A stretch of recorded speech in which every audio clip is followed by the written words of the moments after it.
حضرت عبداللہ ابن مسعود رضی اللہ تعالیٰ نبی کی مجلس میں بیٹھے ہیں. قرآن مجید میں ایک سورہ ہے سورہ رحمان جس کا لقب ہے عروس القرآن، قرآن کی دلہن. قرآن کی دلہن یعنی دلہن جیسے خوبصورت بنی سنوری رہتی ہے، ایسے ہی قرآن کا یہ سورہ دلہن کی طرح بڑا خوبصورت سورہ ہے. یہ نازل ہوا.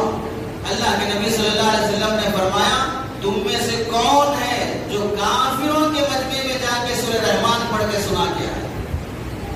صحابہ خاموش بیٹھے ہیں. ابن مسعود رضی اللہ عنہ دبلے پتلے بستقت وہ کھڑے ہوئے، یا رسول اللہ میں سنا کے آؤں گا. کوئی پہلوان طاقتور نہیں، دبلا پتلا شخص بستقت وہ کھڑا ہوا اور کہہ رہا یا رسول اللہ میں سنا کے آؤں گا. جبکہ اس سے پہلے یہ ابو لہب کی اور ابو جہل کی سزائیں برداشت کر چکے تھے. اب جب اعلان ہوا اللہ کے نبی صلی اللہ علیہ وسلم نے فرمایا ٹھیک ہے جاؤ. جا کے کھڑے ہوئے اور سورہ رحمان پڑھنا. الرحمن علم القرآن خلق الانسان علمہ البیان جب پڑھنا شروع کیا اور عرب میں اس لہجے سے جب پڑھنا شروع کیا تھوڑی دیر کے لیے عرب سمجھے کوئی نعت نظم کوئی گانا گا رہا ہے. جب پتا چلا اس میں اللہ کے نام آنا شروع ہو رہے ہیں تو کافروں نے کہا ارے یہ تو قرآن پڑھ رہا ہے. سب ٹوٹ پڑے، چہرہ زخمی ہو گیا، ہونٹ کٹ گیا، اتنی پٹائی ہوئی کہ کوئی دوسرا آ کے بچا کے لے گیا. تو حضرت ابن مسعود رضی اللہ عنہ سے صحابہ نے کہا تم اپنی جان کو خطرے میں ڈال رہے ہو. ابن مسعود نے فرمایا نہیں، آج جتنا میں دشمن کو کمزور دیکھا ہوں اتنا کبھی میں کمزور نہیں دیکھا ہوں.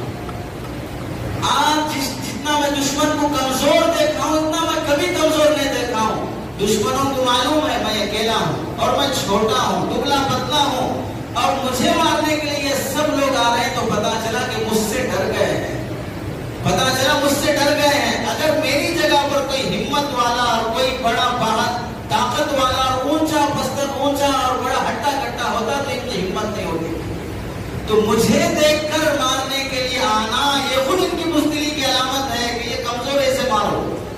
میری جگہ پر اگر پہلوان ہوتا تو یہ نہیں آتے تھے. یہ ان کی بزدلی کی علامت ہے. سمجھو آج مسلمان نہتا ہے، خالی ہاتھ ہے. اس کے ہاتھ میں قانون نہیں، اس کے ہاتھ میں عدالت نہیں، اس کے ہاتھ میں حکومت نہیں، اس کے ہاتھ میں پولیس نہیں، اس کے ہاتھ میں کوئی چیز نہیں ہے. نہتا دیکھ کے حملہ ہو رہا ہے تو سمجھو کہ دشمن کمزور ہے، دشمن بزدل ہے.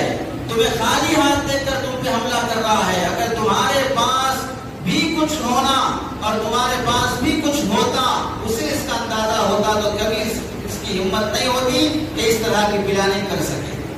تو اس میں دشمن کی کمزوری اور